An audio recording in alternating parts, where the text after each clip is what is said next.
Hello friends, welcome to Tech Talk Assam. আজি আমি unboxing কৰিবলৈ গৈ আছোঁ Transcender 3.0 4-port USB hub.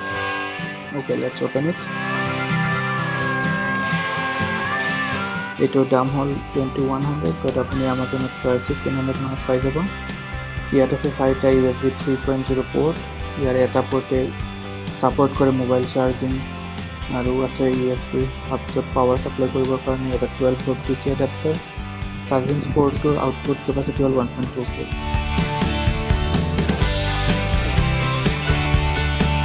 লগতে আছে ৱাৰেণ্টি কাৰ্ড, এটা power adapter for the USB hub, এটা USB 3 cable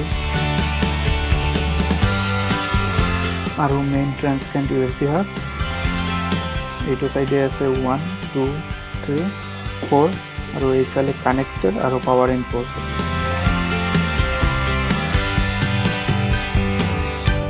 Okay, this is the product আৰু আজিৰ কাৰণে এয়াই। সাবস্ক্ৰাইব কৰিবলৈ নাপাহৰিব আমাৰ ইউটিউব চেনেল টেক টক আসাম আৰু প্লিজ ক্লিক কৰিব লাইক বাটন।